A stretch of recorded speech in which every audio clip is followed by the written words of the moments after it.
إن الحمد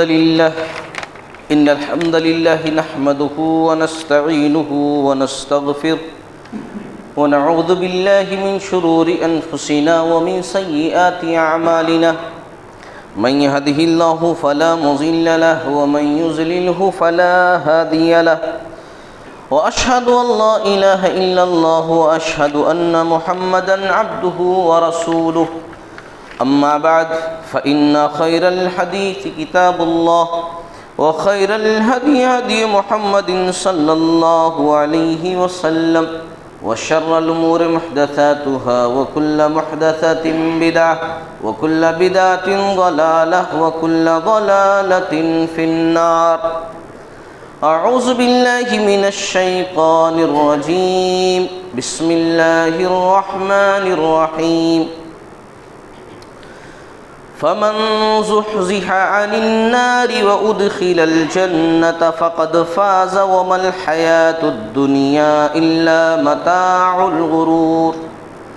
رب اشرح لي صدري ويسر لي أمري واحلل عقدة من لساني يفقهوا قولي. رب زدني علما رب زدني علما رب زدني علما. محترم و مکرم و معظم سامعین کرام، دینی و اسلامی بھائیوں، بزرگوں، عزیز بچوں اور پردہ نشین ماں اور بہنوں، سب سے پہلے اللہ رب العالمین کی تعریف ہو جو ہر قسم کی تعریفات کے لائق ہے، جس نے ہم کو، آپ کو، سب کو پیدا کیا، جو ہماری زندگی موت کا مالک ہے. تمام نبیوں پر خصوصاً آخری نبی جناب محمد الرسول اللہ صلی اللہ علیہ وسلم پر بیش بہا بے شمار درود و سلام کا تحفہ ہو، جن کے ذریعے سے اسلام جیسی عظیم نعمت ہم تک پہنچی صلی اللہ علیہ وسلم. محترم حضرات، آج جس موضوع پر مجھے گفتگو کرنی ہے وہ موضوع ہے نیکیوں کا موسم بہار رمضان. اللہ تبارک و تعالی نے اس دنیا کے اندر ہمیں اپنی عبادت کے لیے بھیجا ہے. وما خلقت الجن والانس الا لیعبدون. اللہ نے کہا ہم نے جناتوں کو بھی اور انسانوں کو بھی خالص صرف اپنی عبادت کے لیے پیدا کیا ہے، اور یہ عبادت ہم کو مرتے دم تک کرتے رہنا ہے. حتی یأتیک الیقین، جب تک موت نہیں آ جاتی ہے تب تک اللہ تعالیٰ کی عبادت ہمیں کرتے رہنا ہے. اللہ تبارک و تعالی نے کچھ ایسے ایام ہم کو عنایت فرمائے ہیں کہ جن میں عبادت کرنا عام دنوں کی بنسبت بہت زیادہ اجر ملتا ہے، ہمیں بہت زیادہ ثواب ملتا ہے. اور اللہ تبارک و تعالیٰ نے ہمیں دیا بھی اسی لیے ہے تاکہ ہم زیادہ سے زیادہ نیکیاں حاصل کر کے اللہ تعالیٰ کو راضی کر کے اپنے آپ کو جنت کا مستحق بنا سکیں. دیکھیے، پہلے جو امت کے لوگ ہوتے تھے ان کی عمریں بہت زیادہ ہوتی تھی. نوح علیہ السلام کی مثال لیجئے. نوح علیہ السلام کے بارے میں قرآن مجید کے اندر موجود ہے کہ 950 سال تک نوح علیہ السلام نے اپنی قوم کو سمجھایا، دعوت و تبلیغ کا کام کیا. کتنے سال؟ 950 سال تک.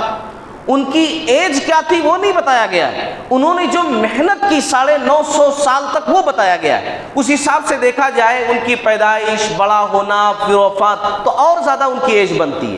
کہنے کا مطلب کیا ہے کہ پہلی امتیں جو تھیں ان کی عمریں بہت لمبی ہوا کرتی تھی. لیکن امت محمدیہ کی ایج اللہ تبارک و تعالی نے اپنی نبی کی زبانی جو ہم تک پہنچائی ہے وہ یہ کہ امت محمدیہ کی ایج 60 سے 70 کے بیچ میں ہے. منیمم اکثر لوگوں کی ایج 60 سے 70 کے بیچ میں. لیکن جنت کے اندر سب سے پہلے ہم ہی لوگ داخل کیے جائیں گے. حالانکہ ہم سے پہلے جو امتیں تھیں ان میں بھی بہت سارے اچھے لوگ گزرے ہیں، بہت بہترین لوگ گزرے ہیں، لیکن ان لوگوں سے بھی پہلے ہم لوگ جنت کے اندر داخل کیے جائیں گے انشاءاللہ.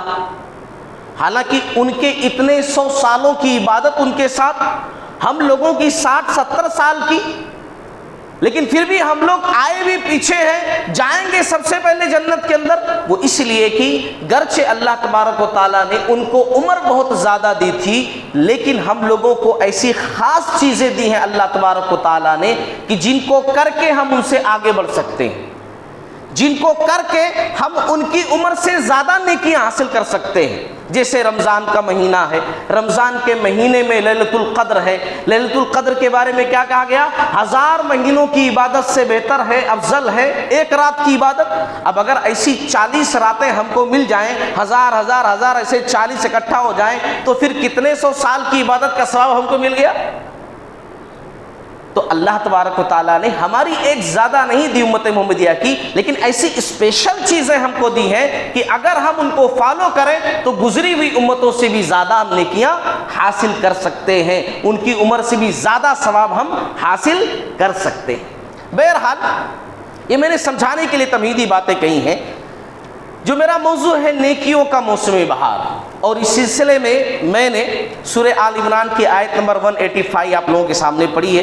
اللہ تبارک و تعالیٰ نے اس آیت کے اندر کہا، جس شخص کو آگ سے دور کر دیا جائے، جس شخص کو آگ سے دور کر دیا جائے، فمن زحزح عن النار، جہنم کی آگ سے جس شخص کو دور کر دیا جائے اور جنت میں داخل کر دیا جائے، یقیناً وہ کامیاب ہو جائے گا، اور دنیا کی زندگی تو محض دھوکے کا سامان ہے۔ جنت میں داخل ہو جانا، جہنم کی آگ سے بچ جانا، یہی کامیابی ہے۔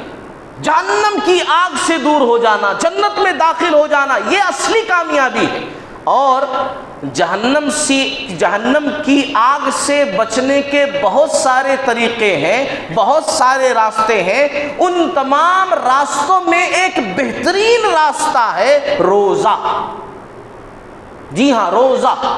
اللہ کے نبی صلی اللہ علیہ وسلم کی حدیث سناؤ، ابن ماجہ کی حدیث ہے۔ آپ صلی اللہ علیہ وسلم نے فرمایا، الصیام جنۃ من النار کجنۃ احدکم من القتال۔ روزہ ڈھال ہے۔ ڈھال جانتے کس کو کہتے ہیں؟ پہلے جب لوگ تلواروں سے لڑتے تھے تو تلوار سے وار کرتے تھے، اور سامنے والے کے وار کو جس پر روکتے تھے اس کو ڈھال کہتے ہیں۔ آپ صلی اللہ علیہ وسلم فرماتے ہیں کہ روزہ ایسے ہی جہنم کی آگ سے ڈھال ہے۔ روزہ ڈھال ہے۔ پھر آپ صلی اللہ علیہ وسلم نے ایک اور حدیث کے اندر کہا، علامہ البانی رحمۃ اللہ علیہ نے الصحیحہ کے اندر ذکر کیا اس روایت کو، بے شک اللہ تعالیٰ رمضان المبارک میں ہر دن اور ہر رات بہت سے لوگوں کو جہنم سے آزاد کرتا ہے، اور ہر دن اور ہر رات ہر مسلمان کی ایک دعا قبول کی جاتی ہے۔ پھر آپ صلی اللہ علیہ وسلم نے ایک اور حدیث کے اندر ارشاد فرمایا، ہر افطاری کے وقت بہت سے لوگوں کو جہنم سے آزاد کیا جاتا ہے، اور ایسا ہر رات کیا جاتا ہے۔ معلوم کیا ہوا عزیزان گرامی کہ روزہ جہنم کی آگ سے بچنے کا ایک بہترین راستہ ہے۔ روزہ، آیت میں اللہ نے کہا نا کہ جو جنت میں داخل کر دیا گیا، جہنم کی آگ سے بچ گیا، دور ہو گیا، وہ اصلی کامیاب ہے، وہی کامیاب ہے۔ تو روزہ جہنم کی آگ سے بچنے کا بہترین ذریعہ ہے۔ اور الحمدللہ یہ نیکیوں کا موسم بہار، جہنم سے بچنے کی بہترین ڈھال، یہ روزہ انشاءاللہ عنقریب ہم کو ملنے والا ہے۔ یہ مہینہ ہم کو میسر آنے والا ہے، یہ وقت ہم کو ملنے والا ہے۔ لوگوں اسی لیے انشاءاللہ وہ مہینہ ہم کو ملنے والا ہے کہ جس کے آتے ہی جنت کے دروازے کھول دیے جاتے ہیں، جس کے آتے ہی جہنم کے دروازے بند کر دیے جاتے ہیں، جس کے آتے ہی سرکش شیاطین جکڑ دیے جاتے ہیں۔ وہ مہینہ انشاءاللہ ملنے والا ہے۔ لوگوں انشاءاللہ وہ مہینہ ملنے والا ہے کہ جس میں ایک رات ایسی ہے جو 1000 مہینوں سے افضل ہے، 1000 مہینوں سے افضل ہے۔ ایسی رات انشاءاللہ ہم کو ملنے والی ہے۔ لوگوں انشاءاللہ وہ مہینہ ہم کو ملنے والا ہے کہ جس کے آتے ہی ایک اعلان کرنے والا اللہ کی طرف سے اعلان کرتا ہے، یا باغی الخیر اقبل، اے نیکی کے طلبگار، اے نیکی چاہنے والے، اے نیکی کو حاصل کرنے والے، نیکی میں اور آگے بڑھ جا۔ اور کہتا ہے وَيَا بَاغِيَ الشر اقصر، اور اے برائی کرنے والے، اے غلط کام کرنے والے، اب تو باز آ جا، مبارک مہینہ تجھے ملنے والا ہے، بہترین ساعت تجھے ملنے والی ہے، اب تو برائیوں سے باز آ جا۔ لوگوں انشاءاللہ وہ مہینہ ان قریب ہے، وہ مہینہ ملنے والا ہے کہ جس میں کوئی شخص عمرہ کر لے تو ثواب حج کے برابر ملے گا۔ لوگوں انشاءاللہ وہ مہینہ ان قریب ہے کہ جس میں ایک نیکی کرو گے بدلہ ایک نہیں، بدلہ 10 نہیں، بدلہ 100 نہیں، بدلہ 700 نہیں، بلکہ اس سے بھی زیادہ انشاءاللہ دیا جائے گا۔ لوگوں وہ مہینہ انشاءاللہ ملنے والا ہے، ان قریب آنے والا ہے کہ جس میں اللہ تبارک و تعالی نے قرآن مجید کو نازل کیا ہے۔ وہ مہینہ ملنے والا ہے کہ جس کے فیوز و برکات سے جس شخص نے فائدہ اٹھا لیا، فائدہ حاصل کر لیا، وہ سچ مچ کامیاب ہو گیا، اور جس نے اس کے فیوز و برکات سے فائدہ نہیں اٹھایا وہ سچ مچ ناکام ہو گیا۔ وہ مہینہ انشاءاللہ ملنے والا ہے، وہ مہینہ قریب ہے، ملنے والا ہے۔ ایک واقعہ سناؤ اس مہینے کی عظمت کے تعلق سے، اور یہ نیکیوں کا موسم بہار کیسے ہے اس تعلق سے ایک واقعہ سناؤ۔ ابن ماجہ کی حدیث ہے، اللہ کے نبی صلی اللہ علیہ وسلم کے پاس 2 آدمی آتے ہیں، دونوں ایک ساتھ آتے ہیں، دونوں ایک ساتھ اسلام بھی قبول کرتے ہیں، اسلام میں دونوں ایک ساتھ داخل ہوتے ہیں۔ اس میں سے ایک آدمی ایسا کہ بہت زیادہ نیکی کرنے والا، یعنی فرض کے ساتھ ساتھ نفلی عبادت بھی کرنے والا، خوب دعا کرنے والا، خوب استغفار کرنے والا، نیکیوں کا بہت زیادہ طلبگار ایک شخص۔ اب اس کا انتقال کیا ہوا کہ انتقال نارمل نہیں بلکہ شہادت کی موت ہوئی اس کی۔ کس کی؟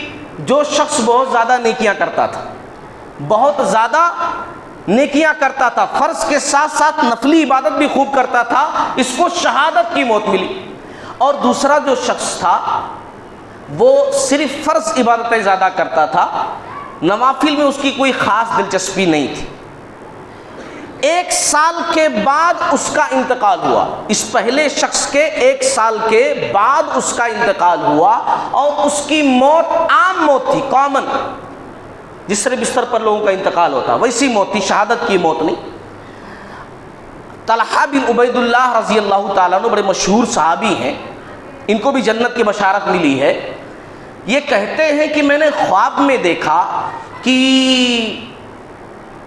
یہ شخص جو بعد میں انتقال ہوا، جو نوافل زیادہ نہیں پڑھتا تھا، جس کا انتقال بھی ایک نارمل انتقال تھا جس طرح عام لوگوں کی موت ہوتی ہے، شہادت کی موت نہیں تھی، یہ آدمی پہلے آدمی جو شہید ہوا تھا، جو زیادہ عبادتیں کرتا تھا، اس سے پہلے یہ آدمی جنت میں جا رہا ہے، جس کا انتقال عام انتقال، جو صرف فرائض کی پابندی کرتا تھا، نوافل پر اس کا اتنا دھیان نہیں رہتا تھا، لیکن پھر بھی یہ جنت میں پہلے جا رہا ہے۔ صبح ہوئی، میں نے رسول اللہ صلی اللہ علیہ وسلم کے سامنے اپنے خواب رکھا کہ میں نے ایسا خواب دیکھا ہے رسول اللہ صلی اللہ علیہ وسلم، میں کنفیوز ہو گیا ہوں کہ وہ شخص جو بہت عبادتیں کرتا تھا، فرض تو پڑھتا ہی پڑھتا تھا، نوافل کثرت سے پڑھتا تھا، اور شہید ہوا ہے، وہ پیچھے رہ گیا، اور یہ آدمی جو 1 سال کے بعد انتقال کیا، جس کی موت بستر پر ہوئی ہے، یہ پہلے جنت کے اندر داخل ہو رہا، کیسے؟ آپ صلی اللہ علیہ وسلم نے کہا اس میں کون سی کنفیوژن والی بات ہے؟ کیا تم نے غور نہیں کیا؟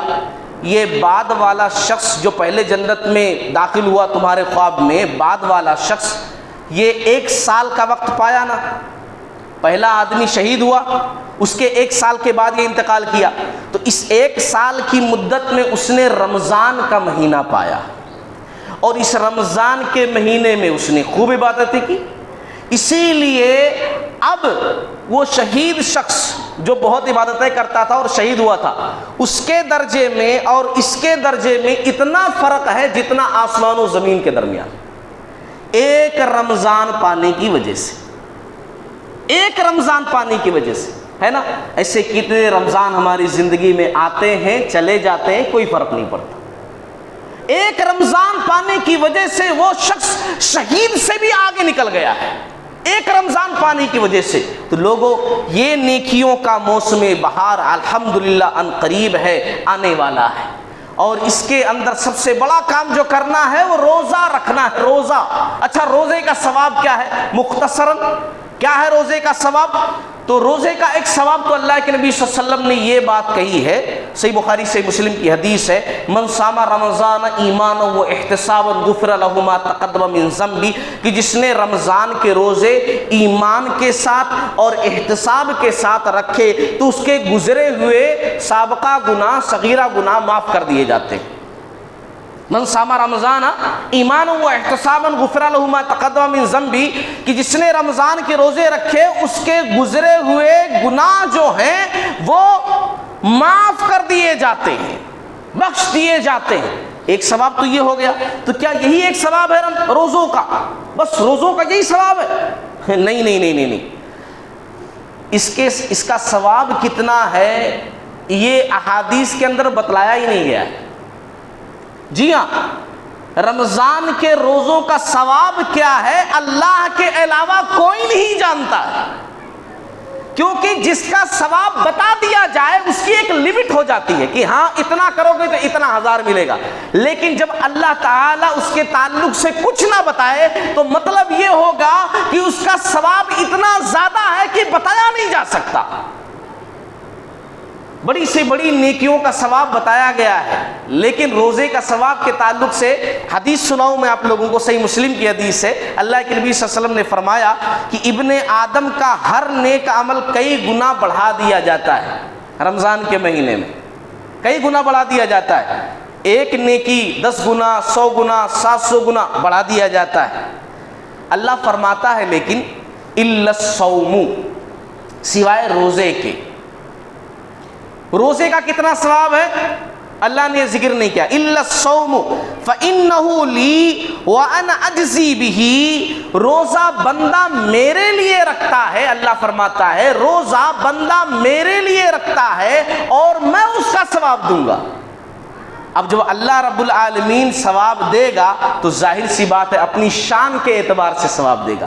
یہاں دنیا کے اندر لوگ جب دیتے ہیں نا کچھ کسی کو تو اپنے حساب سے دیتے ہیں، ہے نا، اور اللہ رب العالمین جب ثواب دے گا تو اپنی شان کے حساب سے ثواب دے گا، کیونکہ اللہ کہتا ہے کہ یدعو شہوتہ وطعامہ من اجلی، بندہ کھانا پینا شہوت چھوڑتا ہے میری رضا کے لیے، میری خوشنودی کے لیے، اس لیے ثواب بھی میں ہی دوں گا۔ اللہ نے یہ نہیں کہا 1000 گنا دوں گا، 5000 لاکھ 2 لاکھ کروڑ، ایسا کچھ بھی نہیں کہا، بلکہ کہا اللہ تعالیٰ نے کہ روزہ بندہ میرے لیے رکھتا ہے اور اس کا ثواب بھی میں ہی دوں گا، میں ہی دوں گا، انلمیٹڈ، اس کی کوئی لمٹ ہی نہیں ہے روزے کے ثواب کی۔ اور چیزوں کی لمٹ ہے کہ اتنا کرو گے اتنا ملے گا، لیکن روزے کا ثواب صرف اللہ کو معلوم ہے، اللہ بہتر جانتا ہے کتنا زیادہ اجر ملنے والا ہے انشاءاللہ روزوں پر۔ اچھا ایک ہلکا سا اشارہ ملتا ہے اجر کے تعلق سے، وہ بھی حدیث ذکر کر دوں، صحیح بخاری صحیح مسلم کی حدیث ہے، اللہ کے نبی صلی اللہ علیہ وسلم نے فرمایا کہ روزے دار کے لیے 2 خوشیاں ہیں۔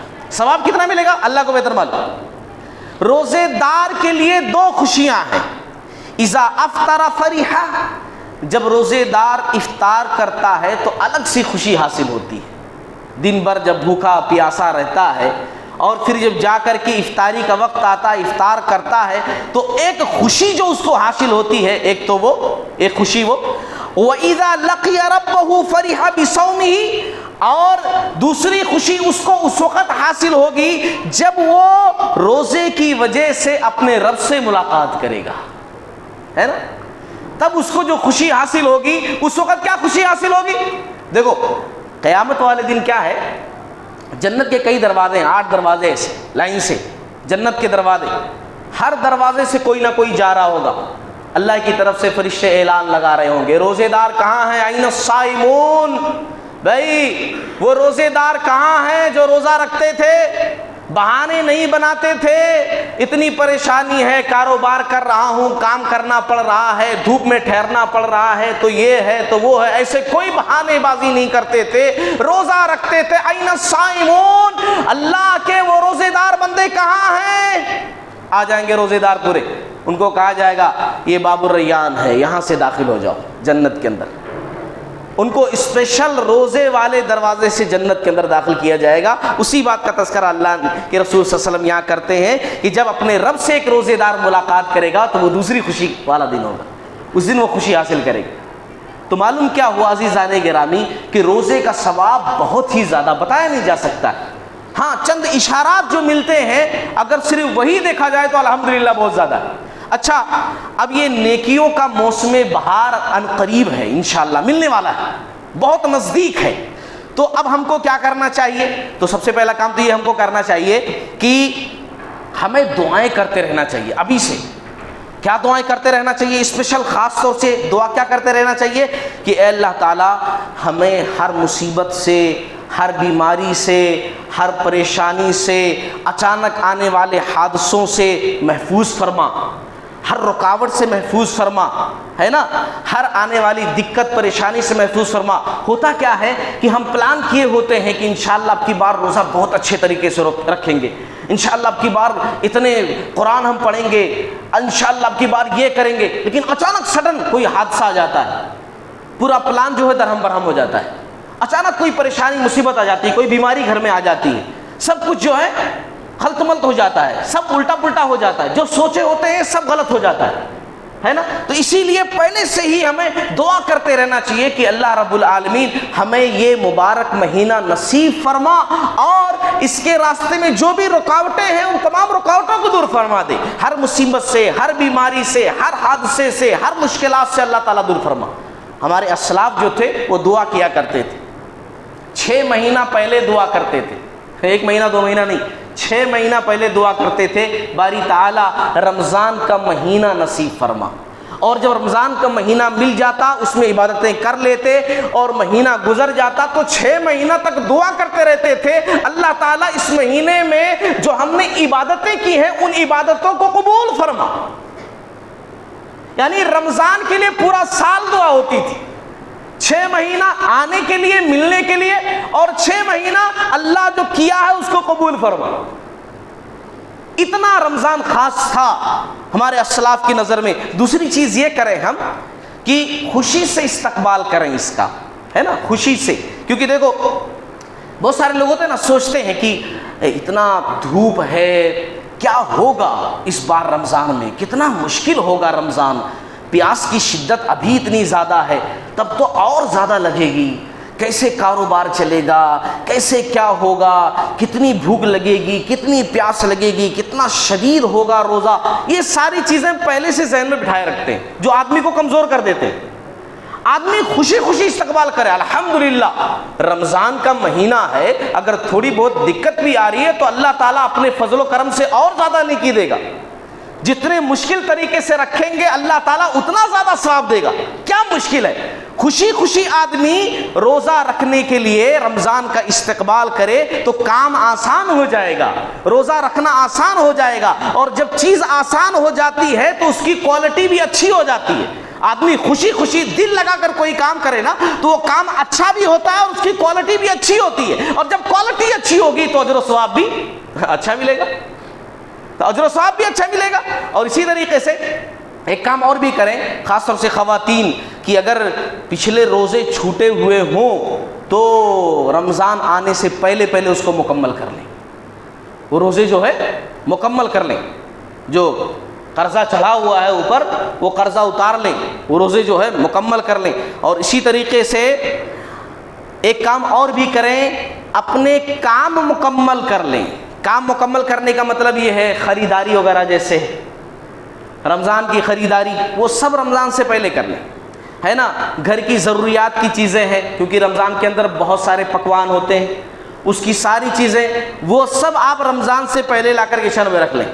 جو بھی بچوں کے کپڑے وغیرہ دیگر چیزیں ضروریات کی ہیں وہ سب رمضان سے پہلے مکمل کر لیں، اسی لیے کہ رمضان خریداری کا مہینہ نہیں ہے۔ آپ کہیں بھی دیکھو گے رسول اللہ صلی اللہ علیہ وسلم کی احادیث کو، صحابہ کرام کے طریقے کو، کہیں بھی آپ کو نہیں ملے گا کہ رمضان میں وہ لوگ یہ پکوانوں کی فہرست تو یہ جو ہے خریداری، ایسا کچھ بھی نہیں ہوتا تھا۔ رمضان عبادت کا مہینہ ہے، عبادت کا، تو عبادت کے لیے تیار ہو جائیے اور اس کے راستے میں جو بھی رکاوٹیں آ رہی ہیں اس کو رمضان سے پہلے دور کر لیجیے، پہلے دور کر لیجئے۔ اللہ نے قرآن مجید کے اندر کیا کہا انا انزلناہ فی لیلۃ القدر وما ادراک ما لیلۃ القدر، کہ ہم نے اس قرآن کو لیلۃ القدر میں نازل کیا ہے، اور تمہیں کیا پتا کہ لیلۃ القدر کیا ہے؟ اب آپ لوگ کہو گے ہم سب کو پتا ہے لیلۃ القدر کیا ہے، 1000 مہینوں کی عبادت سے افضل ہے ایک رات کی عبادت، اس میں اللہ تعالیٰ کی طرف سے فرشتے نازل ہوتے ہیں، ارکام کا فیصلہ کیا جاتا ہے، بڑی بہترین رات ہے، ہم کو تو پتا ہے۔ نہیں بھائی، یہ پتا ہونے کا مطلب پتا نہیں ہے۔ اگر واقعی میں پتا ہوتا نا کہ لیلۃ القدر کیا چیز ہے، تو آخری عشرے میں ہمارے گھر کی خواتین مارکیٹ میں نظر نہیں آتی۔ اگر واقعی میں ہم کو پتا ہوتا کہ لیلۃ القدر کیا ہے نا، تو ہم لوگ ادھر ادھر بازاروں میں گھومتے ہوئے نظر نہیں آتے۔ اگر واقعی میں ہم کو رمضان کی عظمت کا پتا ہوتا نا، تو پھر پوری انرجی جو ہے، پوری طاقت جو ہے، کھانے پینے میں یا کپڑے خریدنے میں یا شوز خریدنے میں یا خریداری کرنے میں یا صرف کاروبار میں نہیں گنوا دیتے۔ اگر واقعی میں لیلۃ القدر کا ہمیں پتا ہوتا تو ہم جو ہے عبادتوں کا اہتمام کرتے، کمر کس لیتے عبادت کے لیے۔ اسی لیے تو اللہ تعالیٰ نے کہا وما ادراک ما لیلۃ القدر، تمہیں کیا پتا ہے کہ لیلۃ القدر کیا ہے؟ سچ مچ نہیں پتا آپ لوگوں کو لیلۃ القدر کیا ہے، صرف بس جان گئے کہ ہاں ایسا ایسا ایسا، مگر پریکٹیکل میں عملی طور پر واقعی میں آج بھی ہم کو پتا نہیں ہے۔ حالانکہ سورۃ القدر بتایا جاتا ہے، سمجھایا جاتا ہے، جب بھی رمضان آتا ہے خطبات تقریریں کی جاتی ہیں، لیکن واقعی میں ہم کو نہیں پتا کہ لیلۃ القدر کیا ہے۔ اگر لیلۃ القدر پتا ہوتا تو ہمارے بچے یہاں سے اٹھ کر کے جا کر آٹو میں نہیں بیٹھے رہتے۔ اگر لیلۃ القدر کا پتا ہوتا تو ہماری بچیاں جو مسجدوں کے اندر جاگنے کے لیے آتی ہیں بیٹھ کر کے گفتگو نہیں کر رہی ہوتی۔ اگر واقعی میں لیلۃ القدر کا پتا ہوتا تو ہماری خواتین جو ہے ادھر ادھر دیگر کاموں میں مشغول نہیں ہوتی۔ لیلۃ القدر واقعی میں ہم کو پتا نہیں ہے، اسی لیے اللہ نے کہا وما ادراک ما لیلۃ القدر۔ سب اپنے اپنے کاموں میں مشغول ہیں، لیلۃ القدر کی عظمت کو کون سمجھ رہا ہے؟ میرے بھائیوں، میرے بزرگوں، میرے دوستوں، تو اسی لیے جو ہے رمضان سے پہلے یہ دیگر جو دوسری چیزیں ہیں، چاہے کھانے پینے کی اشیاء ہوں، کپڑے لتے ہوں، بچوں کی ضروریات ہو، گھر والوں کی، خود کی شاپنگ خریداری، وہ سب رمضان سے پہلے کر لیں، پوری تیاری مکمل کر لیں۔ رمضان میں بس اللہ تعالیٰ کی عبادت، اللہ تعالیٰ کی عبادت۔ ایک ابو بکر بلخی رحمۃ اللہ علیہ کے امام گزرے ہیں اپنے وقت کے، ان کا ایک قول میں آپ لوگوں کو سناؤں، اس کے بعد بات ختم کروں۔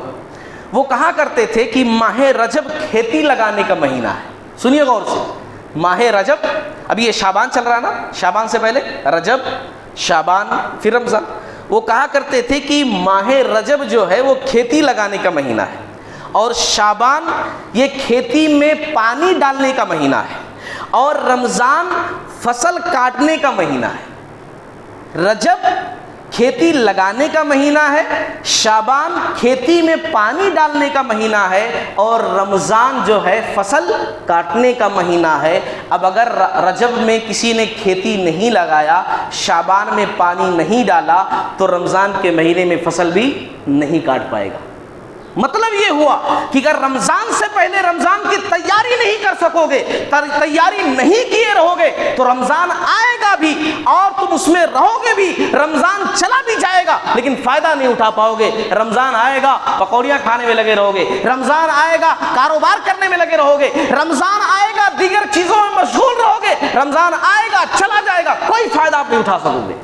اسی لیے اس کی تیاری پہلے سے ہی مکمل کر لو، تاکہ مکمل طور پر جو ہے رمضان کے مہینے سے فائدہ حاصل کر سکو۔ اللہ تعالیٰ ہم تمام لوگوں کو ان تمام باتوں کا سمجھنے والا بنائے، ان تمام باتوں پر عمل کرنے والا بنائے۔ باری تعالیٰ ہمیں توفیق دے کہ ہم خوش دلی سے اس مہینے کا استقبال کریں۔ باری تعالیٰ اس مہینے کو حاصل کرنا، اس میں عبادت کرنا، اس کے فیوز و برکات سے استفادہ کرنا اللہ تعالی ہماری خوش نصیبی بنا دے۔ باری تعالی ہم میں سے جو ہمارے بھائی بیمار ہیں، پریشان حال ہیں، ان کی بیماریوں کو، پریشانیوں کو دور فرما دے۔ جو مصیبت زدہ ہیں ان کی مصیبتوں کو دور فرما دے۔ باری تعالی ہم جو چیزیں تجھ سے مانگتے ہیں وہ بھی عنایت فرما دے، جو چیزیں نہیں مانگ پاتے ہیں، بھول جاتے ہیں، وہ بھی عنایت فرما دے۔ آمین۔ وآخر دعوانا الحمد للہ رب العالمین۔